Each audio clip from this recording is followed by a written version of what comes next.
We'll hear arguments in number 18, Roe against Wade.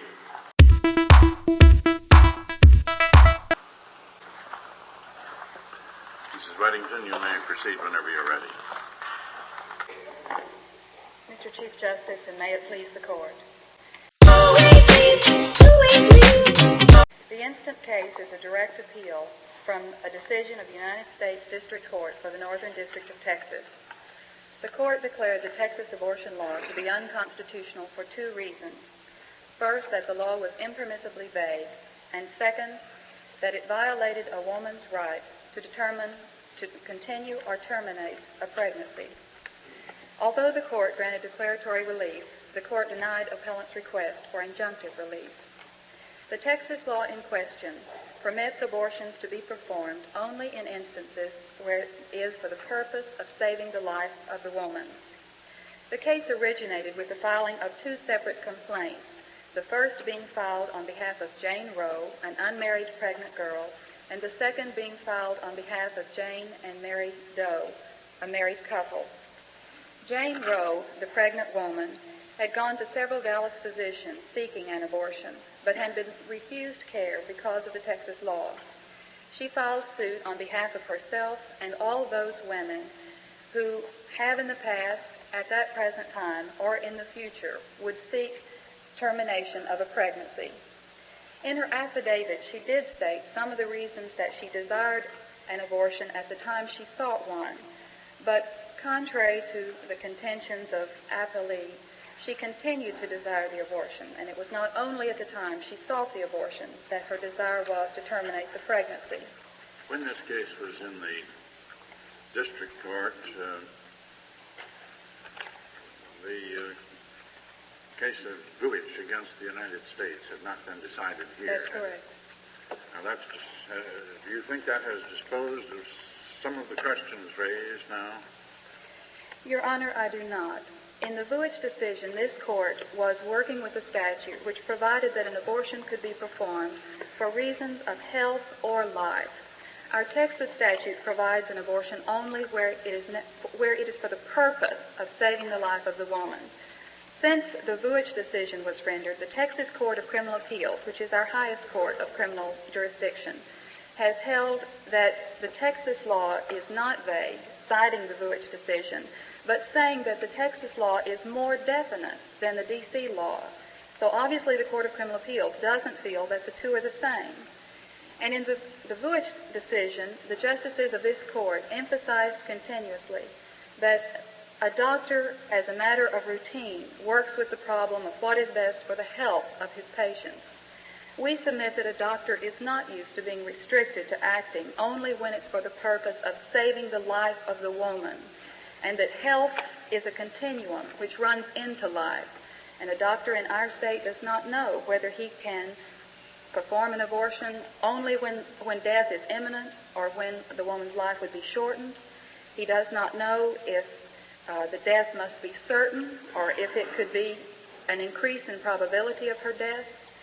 So here in the district, doctors are able to exercise their normal matter of judgment, whether or not the health of a woman, mental or physical, would be affected.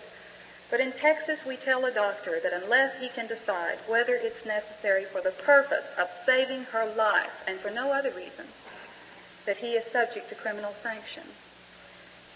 I think it's important to note the range of problems that could be presented to a doctor. The court, for example, cited the instance of suicide. If a woman comes in alleging that she will commit suicide, is it then necessary for him to do, or can he do an abortion for the purpose of saving her life? Or is that a situation where he has to have something more? I think all of those questions cannot be answered at this point. This brings up the married couple in our case. The woman in that case had a neurochemical condition. Her doctor had advised her not to get pregnant and not to take the birth control pill. She was using alternative means of birth control, but she and her husband were fearful that she would become pregnant, and that although the neurochemical condition would impair her health, evidently her doctor did not feel that she would die if she continued the pregnancy. And certainly they were very concerned about the effect of the statute, and her physician seemed uncertain about its implications. The doctors in our state continue to feel that our law is vague. Certainly we introduced affidavits in the lower court to that effect. Since the time of the lower court ruling, the district attorney in Texas has said that he considers the federal court decision there not to be binding, and we do have a letter from him in the first thing in our appendix to the brief, stating that he will continue to prosecute. So the doctors in Texas, even with the federal decision and even after the Vuitch decision, do not feel free to perform abortions, and instead 728 women in the first 9 months after the decision went to New York for an abortion. Texas women are coming here. It's so often the poor and the disadvantaged in Texas who are not able to escape the effect of the law. Certainly there are many Texas women who are affected because our doctors still feel uncertain about the impact of the law, even in light of the Vuitch decision. Well, then, of course, Mrs. Weddington, you make many additional constitutional attacks upon the Texas statute, and only one was before us. Yes, Your Honor, we do. Only the claim of constitutional vagueness. And the court explicitly didn't reach Did any not of the other read it. claims, and you make many other claims. But of course, before you get to any of those, there are a good many threshold questions, are there not? Yes, Your Honor, there are. I think it's, of course, important to point out to the court that in my reading of Younger versus Harris and the companion cases, all the court was concerned about in those cases was a situation where there was an attempt to interfere with the pending state criminal prosecution. In this case, as I pointed out, the original parties to this matter are women, and in one case the husband. The women certainly are not subject to prosecution in the state of Texas. It is impossible for them to stand in the criminal dock and litigate their interests. They came seeking injunctive relief, but it was not against pending state criminal prosecutions. They were not even aware of the prosecution against Dr. Halford. Could they under Texas law, be charged as accomplices or No, as Your Honor. co-conspirators or anything like that? No, we have expressed Texas cases. In one situation, Woodrow versus State, an 1880 case, the woman had taken a potion to induce abortion, and the Texas court specifically said that the woman is guilty of no crime, even in that situation, and that in fact she is the victim of our law. There is no declaratory relief available for these plaintiffs. Their only forum was the federal courts, and it was to those courts that they turned. You're three plaintiffs here representing classes, I gather. Yes, sir. One, an unmarried pregnant woman. Yes, Two, sir. a married couple. Yes. And the Where it doctor... was shown that it would be injurious to the wife's health to have a child, and also injurious to her health to use the most efficient form of birth control. Yes. And then third is a physician Yes, who is under indictment, or Yes. was at the time of this complaint. The physician intervened after the order was entered granting Jane Roe a three-judge court. And he intervened again, asking only that future prosecution under the law be enjoined. He did not ask any relief of the court relating to his pending state criminal prosecution. He did specifically in his complaint reserve the right to ask for future relief, but that was never done. And certainly in the future, if he were to ask for relief, the court would have the guidance of the Younger versus Harris companion cases. But there was in no way any request for any action to interfere with the pending criminal prosecutions then in process. As to, there is an allegation that the question is moot since the woman has carried the pregnancy to term. And I think it is important to realize that there are several important aspects in which this case differs from the case that the courts might usually be presented. First, the case is different in the nature of the interest which is involved and in the extent to which personal determination is undermined by this statute, the effect that it has on women. Second, it is unique in the type of injury that's presented. Certainly there are some injuries that can be compensated, and most last over a sufficient period of time for the courts to litigate the interest. But in this case, a progressing pregnancy does not suspend itself in order to give the courts time to act. Certainly Jane Roe brought her suit as soon as she knew she was pregnant, as soon as she had sought an abortion and been denied. She came to federal courts. She came on behalf of a class of women, and I don't think there's any question that women in Texas continue to desire abortions and to seek them out outside our state. There was an absence of any other remedy, and without the ability to litigate her claims as a pregnant woman who came seeking relief and whom was affected by the time required for the federal process, not because of any infirmity in her own attempts to litigate her interests, that this will in fact be a case certainly presenting substantial federal question and yet evading review in the future. I think the third way in which it is unique is, as I've stated, the fact that it is the only forum available to these women. They have no other way to litigate their interests. Does that mean that there is no possibility of getting a declaratory judgment under Texas law? Yes, Your Honor. Declaratory judgments in the state of Texas are limited to a situation where property rights are involved. And we also have a very unusual situation in Texas where we have two concurrent jurisdictions, one the civil and one the criminal. And there are some cases which indicate that our state Supreme Court would not have the ability to mandamus any of the criminal prosecution officers because the Texas Court of Criminal Appeals has jurisdiction as to all criminal matters in the state of Texas. So even if the woman had been able to bring a declaratory judgment, which she couldn't have gotten any sort of relief against future prosecution. And it was exactly the absence of the court granting an injunction against future prosecutions which have resulted in the irreparable injuries these women have suffered. In Texas, the woman is the victim. The state cannot deny the effects that this law has on the women of Texas. Certainly there are problems regarding even the use of contraception. Abortion now for a woman is safer than childbirth. In the absence of abortion or legal, medically safe abortions, women often resort to the illegal abortion, which certainly carry risks of death, all the side effects such as severe infection, permanent sterility, all the complications that result.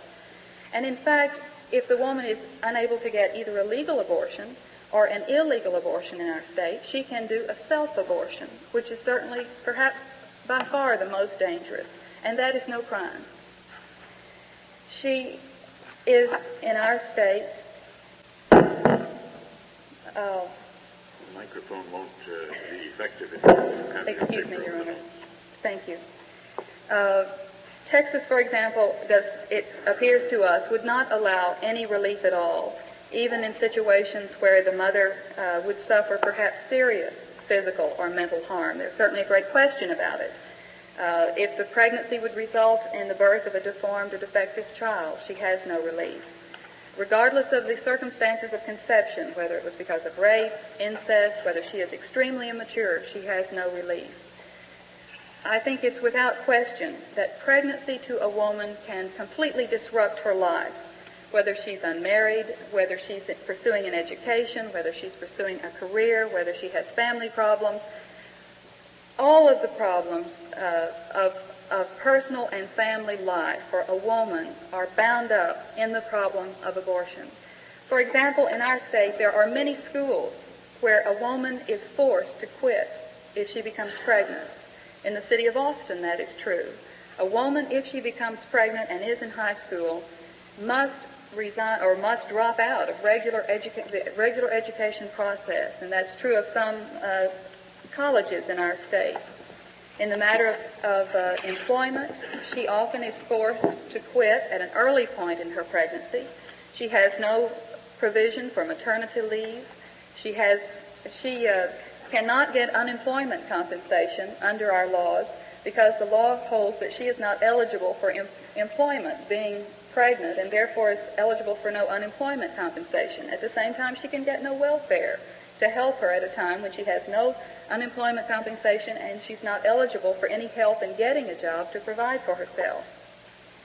There is no duty for employers to rehire women if they must drop out to carry a pregnancy to term. And of course, this is especially hard on the many women in Texas who are heads of their own households and must provide for their already existing children. And obviously, the responsibility of raising a child is a most serious one, and the time and emotional investment that must be made cannot be denied. So a pregnancy to a woman is perhaps one of the most determinative aspects of her life. It disrupts her body, it disrupts her education, it disrupts her employment, and it often disrupts her entire family life.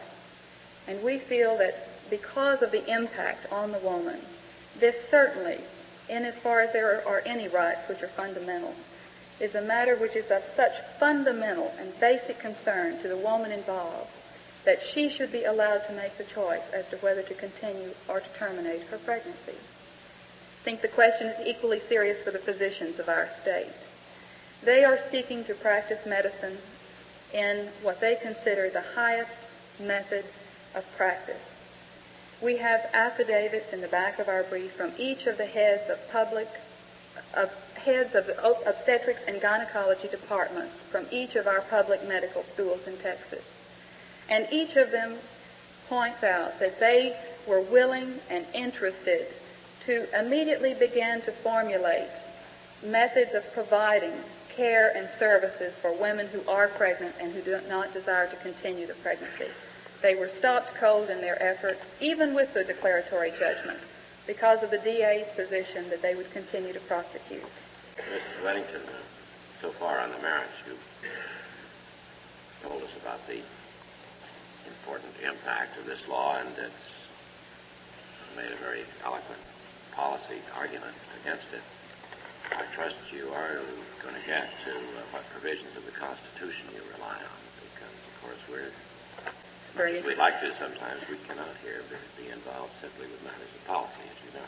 Your Honor, in the lower court, as I'm sure you're aware, the court held that the right to determine whether or not to continue a pregnancy rested upon the Ninth Amendment, which, of course, reserves those rights not specifically enumerated to the government, to the people. I think it is important to note in a law review article recently submitted to the court and distributed among counsel by Professor Cyril Means, Jr., entitled The Phoenix of Abortional Freedom, that at the time the Constitution was adopted, there was no common law prohibition against abortion, that they were available to the women of this country. Certainly, under the Griswold decision, it appears that the members of the court in that case were obviously divided as to the specific constitutional framework of the right which they held to exist in the Griswold decision.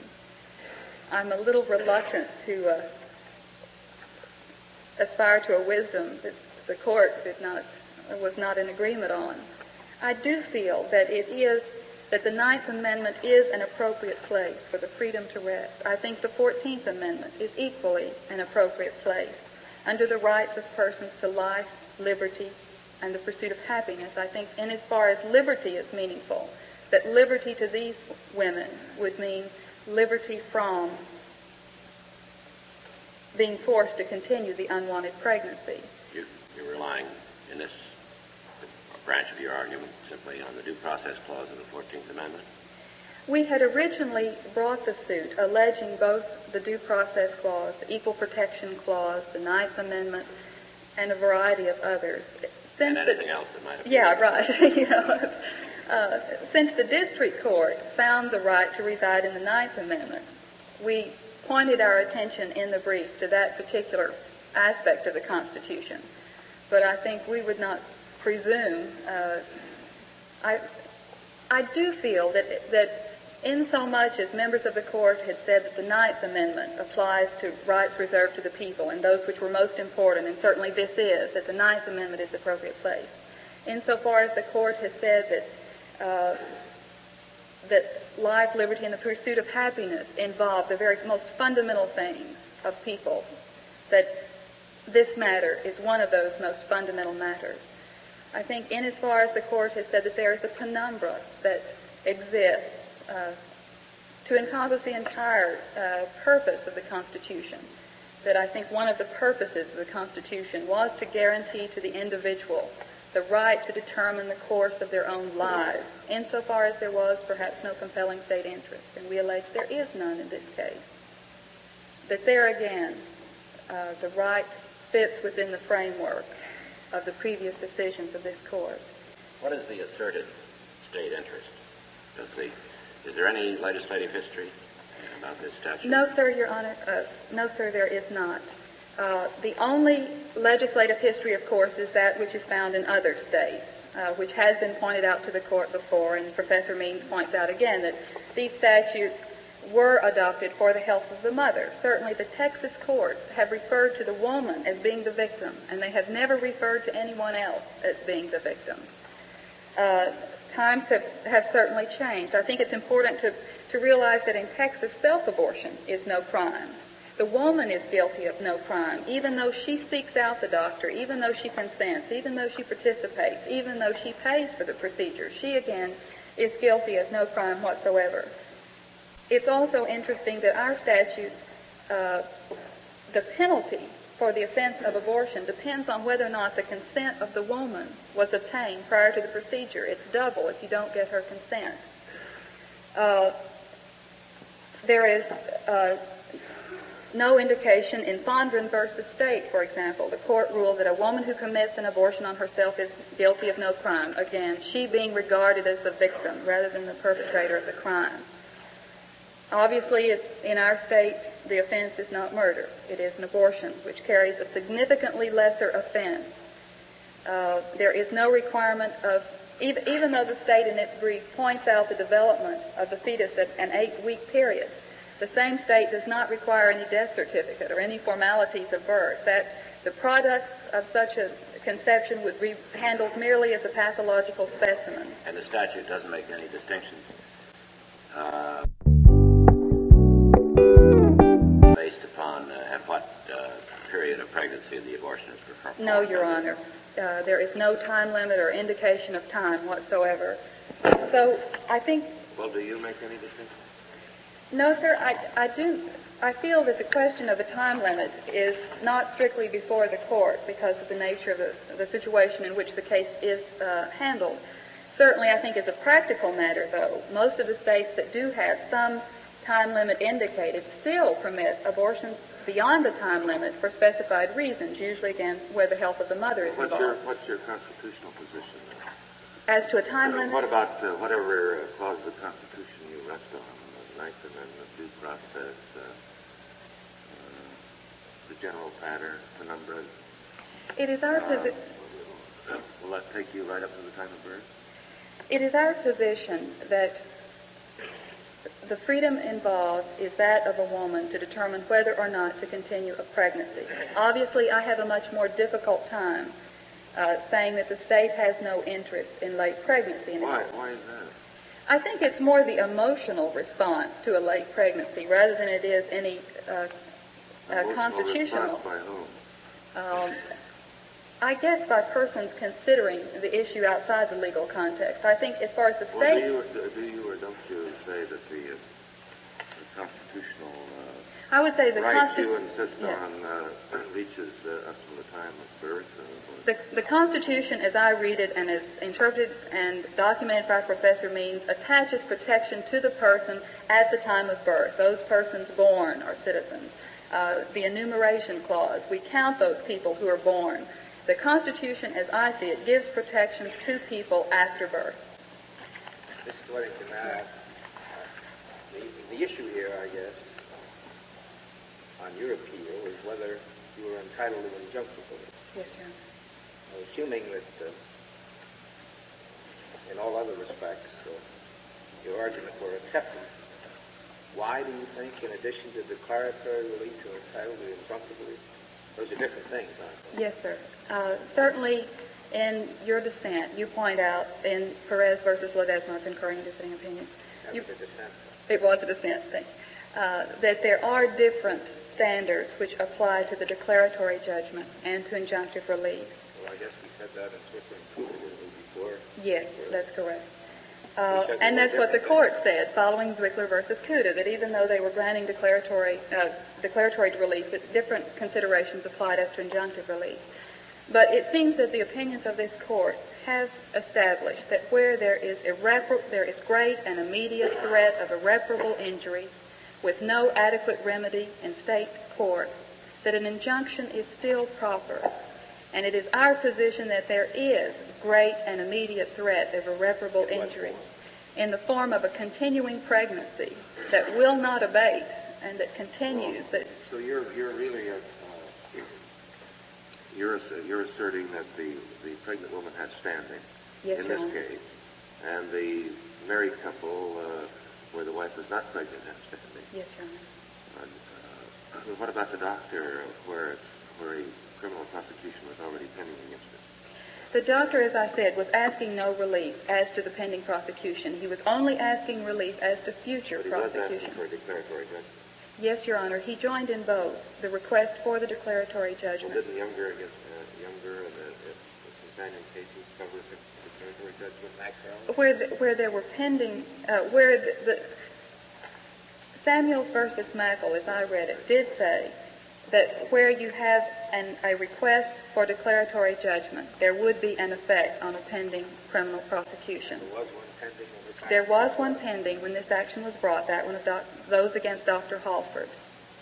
However, in this case, we submit that if there is to be any meaning to the federal courts as the supreme arbiters of constitutional rights, that they must be able to act, at least in some form, when there are pending criminal prosecutions, not particularly against the person involved in the prosecution, but other. Those cases said that indeed the federal courts may, but for limited situations, there is a harassment where the prosecution improperly is used as a device to harass the person prosecuting. Wasn't that it? Yes, Your Honor, but again, as I understood it, You're suggesting it ought to be broader than that? I'm suggesting that in this case, the women in particular brought a declaratory action having nothing to do with the pending state criminal I thought we were prosecution, talking now about, and that the intervention of the doctor certainly should not be we're sufficient talking as about to the doctor's case. Huh? right. That that because the doctor intervened when he was asking no relief as to the pending state criminal prosecution, that his intervention. You mean he was asking what? No He was- injunction against the continuance of that prosecution? That's correct. But He he is did willing want- to he did want a litigate his declaratory interest judgment. as to future prosecution. Well, except that he wanted a declaratory judgment, as I understand it. Yes, That the Your Honor. underlying statute on which Yes. the prosecution was brought is unconstitutional. Isn't that it? Yes. Well, I thought that's what Samuels and Michael said he couldn't have. And which your dissent said was incorrect. That I repeat. it was a dissent. Okay. I think perhaps we would stress that there are two separate actions before the court. First, that of the women, and second, that of the doctor. So that even though the court might find that the doctor was an inappropriate party for relief, it certainly would not affect the original action as brought by the women. All right, then And- I come back again. If we're left only with the ladies' action, you're suggesting that the declaratory relief they already obtained is not enough because that doesn't help terminate the pregnancy.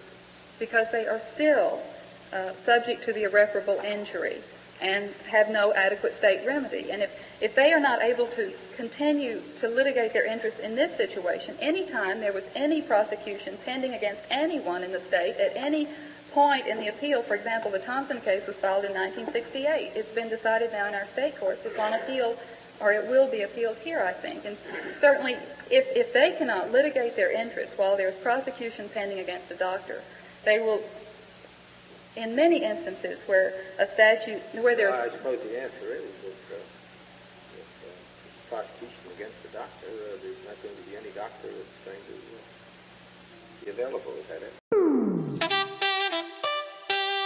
Yes, they cannot even decide to take the risk for themselves under the declaratory judgment. They must rely on another person to take that risk. But certainly the doctor raised not only his own rights, but the rights of his patients. And those same patients are suffering the same sort of irreparable injury that the original plaintiffs were suffering. Couldn't the doctor raise that same point in the criminal prosecution? Yes, Your Honor, he can, but I don't feel it's appropriate to make those women who are most vitally affected, certainly more so than the doctor, who can merely decide not to perform an abortion and thereby escape. I'm only talking about the doctor. You said there were two separate issues here. And the issue involving the doctor is to litigate everything he's now litigating in the state court. Yes, Your Honor. My point being that these women should not be compelled to leave it up to a doctor to litigate those issues. Oh, well, he's going to obviously defend himself in a criminal prosecution, isn't he? He doesn't count on him to do that. Well, I think there are different interests involved, and in most criminal prosecutions, the doctors would bring up other problems, such as I didn't do it or something. Yeah, or the witnesses have disappeared, or it really was for this reason in this particular case. But has this defense ever been interposed in a Texas criminal case? Yes, Your Honor. Constitutional defense? There is one recent opinion, Thompson versus the state of Texas, which the Attorney General attempted to bring to the attention of the court, and it was not printed, and the court rejected it. But it was a decision about a month and a half ago, which originated in Houston. A doctor there was indicted on a charge of abortion. At trial, he used only an alibi defense. But on his appeal, he did raise the same constitutional questions that we raised in the federal court. The court said that was too late? No, Your Honor, they could have, but they didn't. They went ahead and litigated those issues. And our Texas Court of Criminal Appeals, which is our highest court, has now held that the statute is not vague, citing Vuitch, which again I would contend is an incorrect reliance. That's the case you cited to the Chief Justice yes. in your argument. And second, that they specifically did not determine whether or not there was a right to privacy, but did hold there was a compelling interest. So in that particular situation, which is the only situation, a doctor did attempt to litigate the same issue. And the Texas Court of Criminal Appeals has basically upheld the constitutional They validity of the statute. upheld really directly in opposition to the federal court opinion from which we are appealing. That case coming to you. They have filed a motion for rehearing in the State Court of Criminal Appeals, which will be argued tomorrow. I think it's very unlikely that the court would change its opinion, and it is the intention of those parties to appeal. Does Texas law, in other areas of the law, give rights to unborn children in the areas of trusts and estates and wills, or in the No, area Your of Honor, courts? only if they are born alive. We have the Supreme Court of Texas recently has held in one case that there is an action for prenatal injuries at any stage prior to birth, but only upon the condition that it be born alive. The same is true of our property law. The child must be born alive. And I think there is a distinction between those children which are ultimately born, and I think it is appropriate to give them retroactive rights. But I think that's a completely different question from whether or not they had rights at the time they were still in the womb. What about the unborn child who is, as a result of an accident, killed, or whatever word you want to use for it? There has been no situation litigated like that in Texas. I suppose you noted that the What about around the country? The Iowa Supreme Court about 2 weeks ago held that where it was stillborn, there was no cause of action whatsoever. The child For the mother. Well, now, I'm speaking, solely for the fetus. That the fetus had no independent right. That the mother. What about the mother recovering for the death of the child, or for the whatever you want? Only for her injury. Only for her. Yes. Does that include anything with regard to the child? No, Your Honor. Thank you. Thank you, Mrs. Weddington.